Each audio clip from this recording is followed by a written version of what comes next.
ప్రేమధార Bible అధ్యయన పాఠశాల శ్రోతలకు స్వాగతం.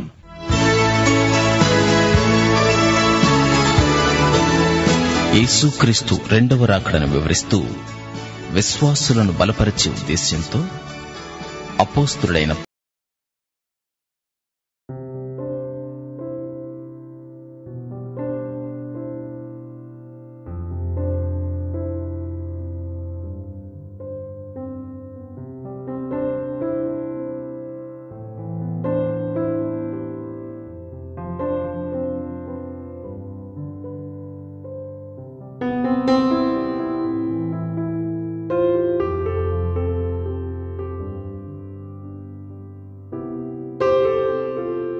ఈ రోజు మన పాఠం 2 థెస్సలోని పత్రిక 2వ అధ్యాయం 9 నుండి 17వ వచనం వరకు. సావధానంగా వినండి. ధర్మ విరోధి బయలుపరచబడతాడు. ప్రభువైన యేసు తన నోటి ఊపిరి చేత వానిని సంహరించి తన ఆగమన ప్రకాశము చేత నాశనం చేస్తాడు. నశిస్తున్నవారు తాము రక్షించబడడానికి సత్య విషయమైన ప్రేమను అవలంబించలేదు గనుక వాని రాక అబద్ధ విషయమైన సమస్త బలముతో, నానావిధములైన సూచక క్రియలతో, మహత్కార్యములతో, దుర్నీతిని పుట్టించే సమస్త మోసముతో నశిస్తున్న వారిలో సైతాను కనపరచే బలమును అనుసరించి ఉంటుంది.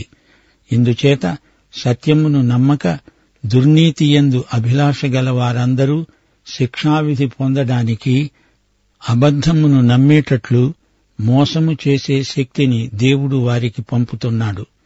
ప్రభువు వలన ప్రేమించబడిన సహోదరులారా, ఆత్మ మిమ్మును పరిశుద్ధపరచడము వల్ల, మీరు సత్యమును నమ్మడము వల్ల రక్షణ పొందటానికి దేవుడు ఆది నుండి మిమ్మును ఏర్పరచుకున్నాడు.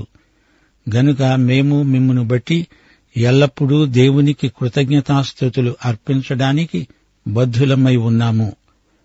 మీరు ఈలాగు రక్షించబడి మన ప్రభువైన యేసుక్రీస్తు యొక్క మహిమను పొందాలని ఆయన మా సువార్త వలన మిమ్మును పిలిచాడు. కాబట్టి సహోదరులారా, నిలకడగా ఉండి మా నోటి మాట వలననైనా మా పత్రిక వలననైనా మీకు బోధించబడిన విధులను చేపట్టండి.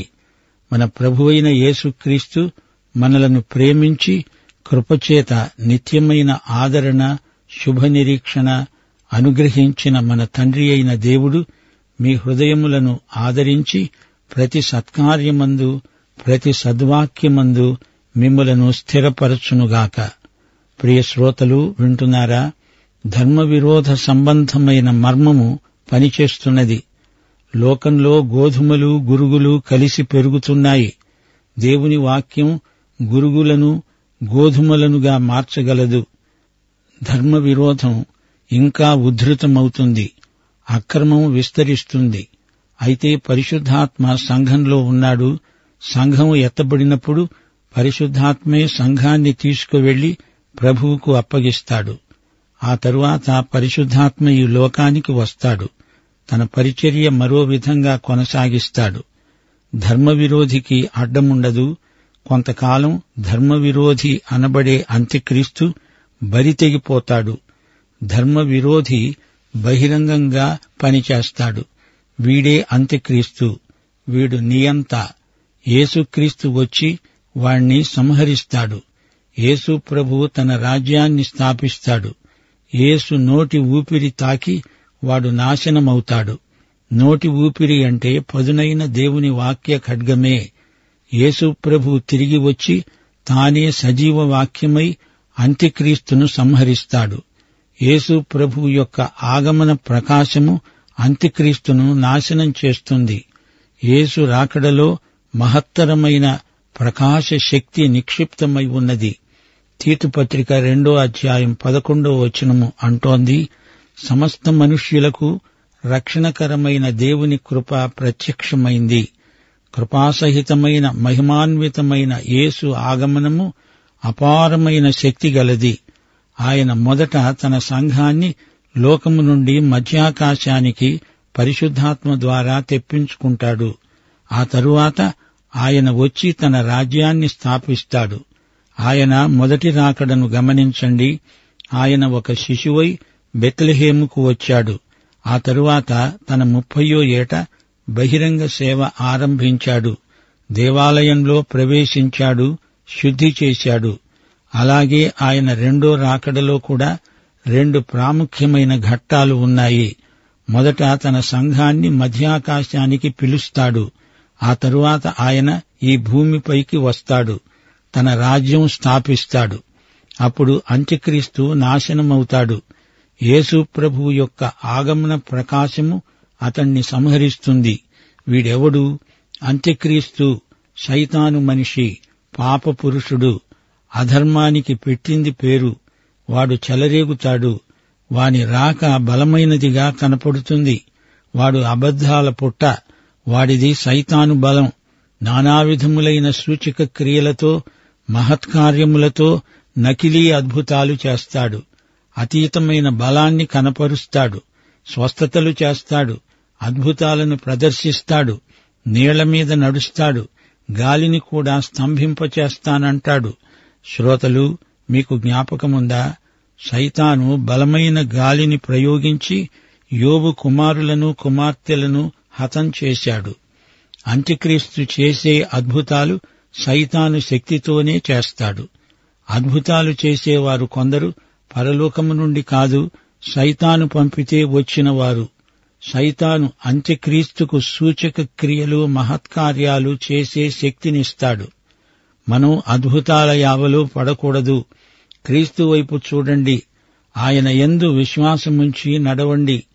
మనకు అది చాలు. సూచక క్రియలు అంటే సూచకప్రాయమైన పనులు. అంత్యక్రీస్తు శాస్త్రవేత్తలను, రాజకీయ నాయకులను, మత గురువులను ప్రభావితం చేస్తాడు. ఇవి ఎలా జరుగుతున్నాయి అని పరిశోధించటానికి మనుషులను రెచ్చగొడతాడు. సత్యం కోసం నిలవని వారు ఏ అబద్ధానికైనా ఇట్టే లోబడతారు. వీరు అబద్ధాలను నమ్ముతారు. మోసం చేసే శక్తి వారికుంది. ఈ పాపపురుషుణ్ణి గురించే అందరూ ఆ రోజున మాట్లాడుతుంటారు. ఇడుగో, ప్రపంచ పరిపాలకుడు, అతడి అద్భుతాలు ఎంతో గొప్పవి అంటారు. సువార్తను నమ్మని వారు ఈ అబద్ధ చర్యలకు, అద్భుతాలకు లోబడతారు. అందులో పడిపోతారు. ఇదంతా ఏమిటి? నశిస్తున్నవారు అబద్ధాన్ని నమ్ముతారు. సత్య విషయమైన ప్రేమను వీరు అవలంబించరు. వీరు రక్షించబడనొల్లరు. ప్రియ శ్రోతలు, గమనించండి. సువార్త భూదిగంతాలను తాకుతున్నది. సంఘం సువార్తను ప్రకటిస్తున్నది. రేడియో ద్వారా, దూరదర్శిని ద్వారా సువార్త మారుమూల స్థలాలకు చొరవ చేసుకొని పోతున్నది. అయితే కొందరు వింటారు గాని సత్యాన్ని తిరస్కరిస్తారు. ఈ లోకం అబద్ధాన్ని నమ్ముతుంటే దేవుడు ఎందుకు చూస్తూ ఊరుకుంటున్నాడు అంటారా? ఫరో హృదయాన్ని దేవుడు కఠినపరిచాడు అని చెప్పబడింది. ఫరో ఇశ్రాయేలు పిల్లల మీద ఏమాత్రమూ జాలి చూపడు. అతని హృదయం కఠినమైంది. అతనిలో ఉన్నదంతా దేవుడు కక్కిస్తున్నాడు. అతణ్ణి బాగా ఒత్తి అతనిలోని చీమును, రసిని బయటికి కారనిస్తున్నాడు. మురికి బట్టను తడిపి పిండుతున్నాడు. మురికి నీరంతా బయటికి వచ్చేటట్లు చేస్తున్నాడు. ఏదో తీర్మానం చేసుకోవడానికి దేవుడతన్ని మూలకు నెట్టి ఒత్తిడి తెస్తున్నాడు. ఈ రోజున కొందరు దేవుని కోసమై ఏ తీర్మానము చేయకుండా ఉదాసీనంగా, తటస్థంగా ఉండిపోతున్నారు. వారు సువార్త వినరు, చెవులను, కండ్లను మూసుకుంటారు. దేవుడు కృపతో వారికి సువార్త వినిపించాలని చూస్తున్నాడు. కాని వారు విననొల్లరు. విని కూడా అంగీకరించకపోతే వారిని మోసపరిచే ఆత్మకు దేవుడు అప్పగిస్తాడు. వారు అబద్ధాన్నే నమ్ముతారు. అబద్ధాన్నే బ్రతుకుతారు. ఎందరో క్రైస్తవులు తప్పుడు సిద్ధాంతాలకు అమ్ముడుపోతున్నారు. క్రైస్తవులను తప్పుడు సిద్ధాంతాలు తికమక పెడతాయి. ఆదివారం ఆలయానికి వెళ్లని క్రైస్తవులను విమత సిద్ధాంతులు ప్రభావితులను చేస్తారు. సత్యాన్ని నమ్మనప్పుడు ప్రతి అబద్ధం నీకు ఆకర్షణీయంగా కనపడుతుంది. ఎవడో ఒకడొస్తాడు, వాక్యానికి మరేదో చేర్చి చెప్తాడు, వాక్యాన్ని మార్చి మాట్లాడతాడు. దేవుడు గొర్రెలను మేకలను వేరువేరుగా ఉంచుతాడు. సత్యాన్ని ప్రేమించని వారు మోసానికి అమ్ముడుపోతారు. అబద్ధమా? అదేమిటి? అంత్యక్రీస్తు యొక్క అబద్ధం ఇదే. యేసుక్రీస్తు ప్రభువు కాడు అంటూ వాదిస్తాడు. యేసుక్రీస్తు తనను గురించి చెప్పినది నమ్మవద్దు. దేవుని రాజ్యం కాదు, దానికి నకిలీ రాజ్యాన్ని స్థాపిస్తాను అంటున్నాడు సైతాను. సైతాను మనిషి అయిన అంత్యక్రీస్తు సువర్ణ యుగకర్తలాగా వ్యవహరిస్తాడు. అందరినీ మహాశ్రమలలోకి పడనెడతాడు. అంత్యక్రీస్తు అబద్ధాన్ని ప్రజలు నమ్ముతారు. ప్రజలు సత్యాన్ని చూడరు, వినరు. అలాంటి వారిని దేవుడు శిక్షించబోతున్నాడు, వారికి తీర్పు తీర్చబోతున్నాడు. వాక్యాన్ని వింటూ చదువుతూ కూడా యేసుక్రీస్తును గురించి అభ్యంతరపడే వారికి శ్రమ. దేవుని ఎదట నిలిచి, దేవా, నీ సువార్తను నేను ఎన్నడూ వినలేదు అని చెప్పగలవా? విని కూడా నమ్మలేదు కాబట్టి నీకు తీర్పు తప్పదు. 2 కొరింథీ 2:15-16 వచనాలు. రక్షించబడే వారి పట్ల, నశించే వారి పట్ల మేము దేవునికి క్రీస్తు సువాసన అయి ఉన్నాము. నశించే వారికి మరణార్థమైన మరణపు వాసనగాను, రక్షించబడే వారికి జీవార్థమైన జీవపు వాసనగాను ఉన్నాము. సాధారణంగా సువార్త విని దానిని నమ్మక చెడిపోయిన వారు ఎందరో ఉన్నారు. నశించే వారికి క్రీస్తు మరణపు వాసన, రక్షించబడే వారికి క్రీస్తు జీవపు పరిమళ వాసన. సువార్తను ప్రకటించేవారు ఈ సత్యాన్ని మరచిపోకూడదు. పౌలు ఇంతవరకు జరగబోయే సంగతులను గురించి మాట్లాడాడు. యేసుక్రీస్తు యొక్క రాకడ వెలుగులో మనం జీవించాలి.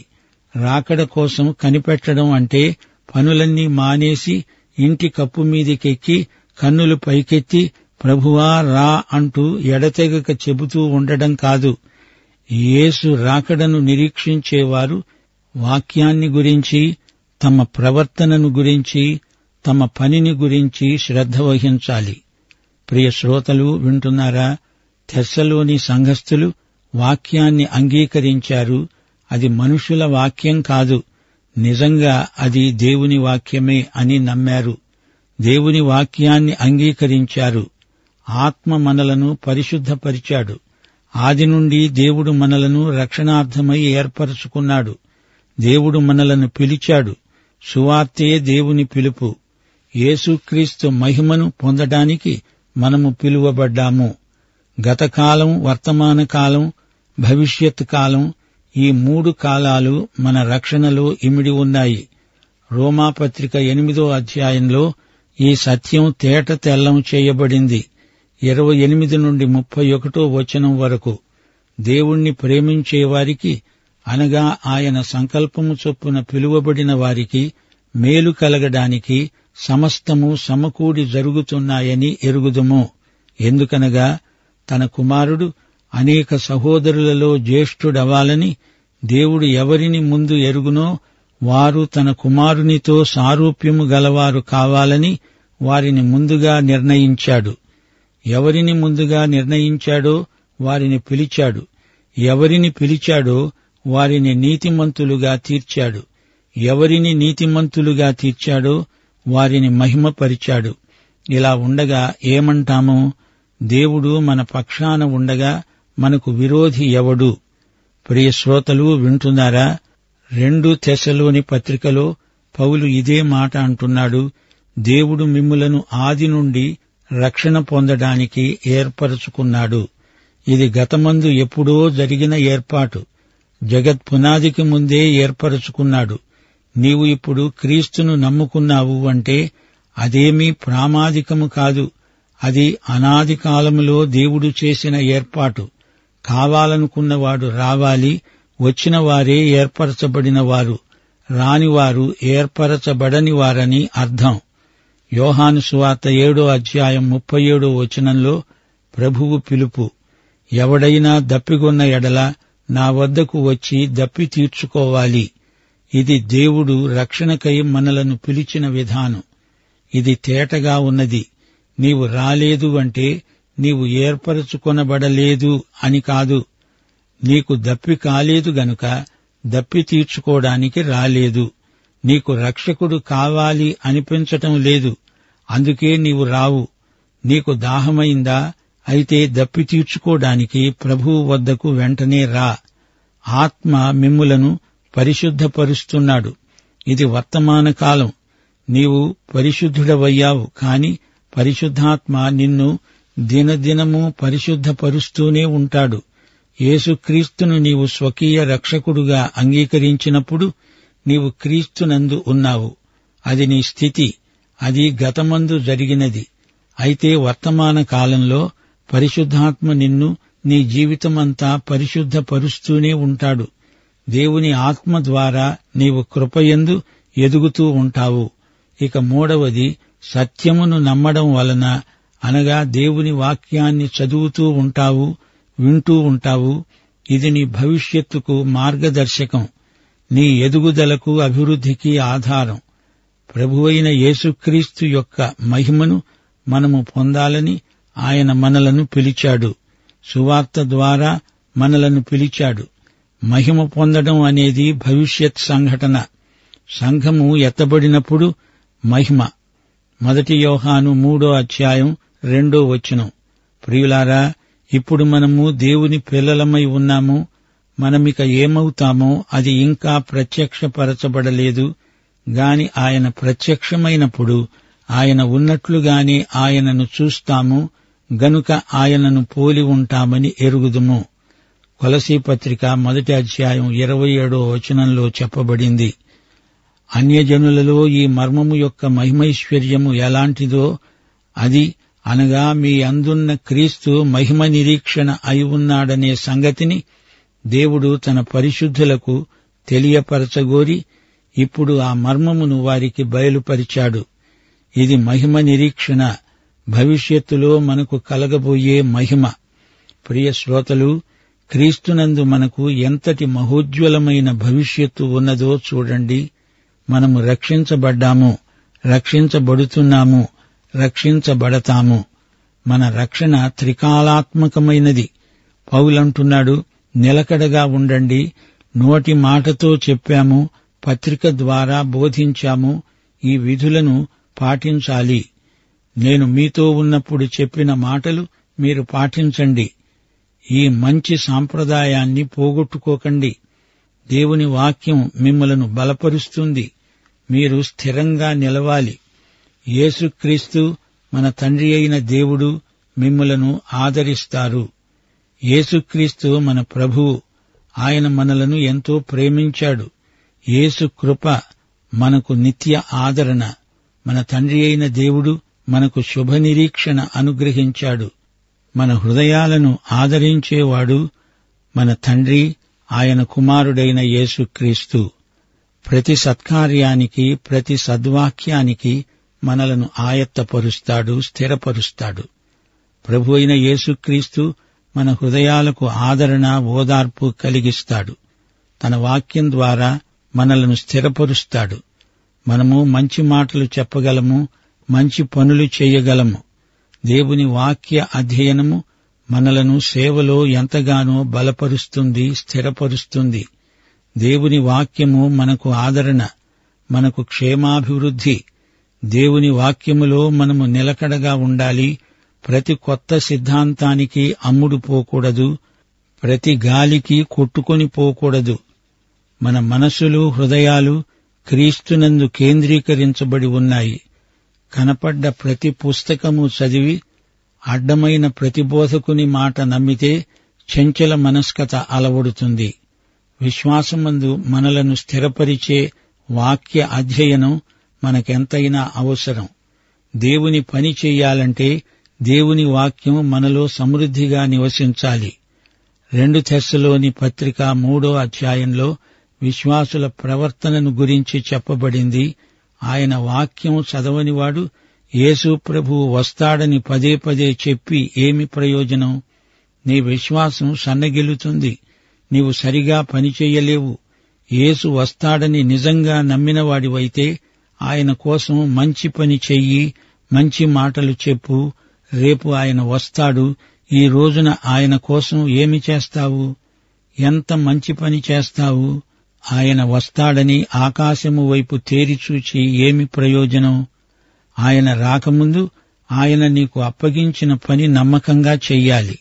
లేకపోతే చాలా నష్టపోతావు. ప్రియ శ్రోత, వింటున్నావా? ఈ పాఠంలో పౌలు క్రైస్తవులకు అమూల్యమైన హెచ్చరికలు చేస్తున్నాడు. సైతాను విశ్వాసులను బలహీనపరుస్తాడు, మోసగిస్తాడు. తప్పుడు సిద్ధాంతాలను సంఘంలోకి రవాణా చేస్తాడు. సత్య సిద్ధాంతాన్ని విశ్వాసులు మరచిపోకూడదు. శత్రువు ప్రచారం చేసే అబద్ధాలను విశ్వాసులు నమ్మకూడదు. దేవుని ప్రవచనాత్మకమైన ప్రణాళిక కాలాలు దేవుని చేతిలో ఉన్నాయి.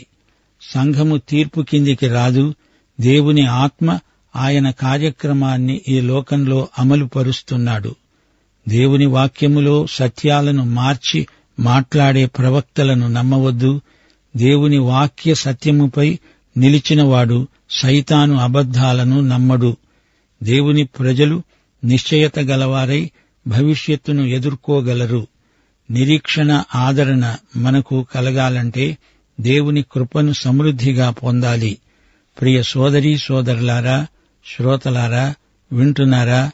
మన జీవితంలో అద్భుతాలు జరుగుతాయి. వాటి ద్వారా మన విశ్వాసము బలపడుతుంది.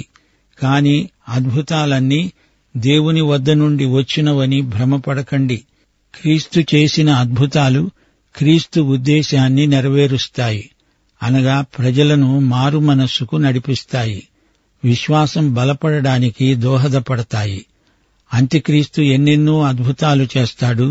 కాని అతని శక్తి సైతాను నుండి వచ్చినది. అంత్యక్రీస్తు తన అద్భుతాలు వాడి ప్రజలను దేవునికి దూరం చేస్తాడు. ప్రజలను తన వైపునకు ఆకర్షించుకుంటాడు. అద్భుతాలు చేసేవారు ప్రజలను ఎవరి వైపు ఆకర్షిస్తున్నారో పరిశీలించి చూడాలి. దేవుడు మనిషికి స్వేచ్ఛనిచ్చాడు. సత్యాన్ని నిరాకరిస్తే తమ పాప ఫలాన్ని తామే అనుభవించాల్సి ఉంటుంది. మన రక్షణకు దేవుడే ఆరంభం. దేవుడే మన రక్షణ జీవితాన్ని కొనసాగిస్తాడు. రక్షణ దేవుని వల్లనే కలుగుతుంది. క్రీస్తు ద్వారానే రక్షణ ప్రాప్తిస్తుంది. ప్రియశ్రోత, నీవు ఈ యేసుక్రీస్తును నీ స్వకీయ రక్షకుడుగా ఎరుగుదువా?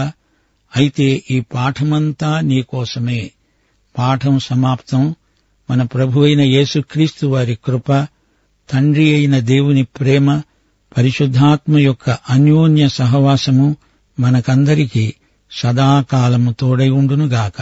ఆమేన్.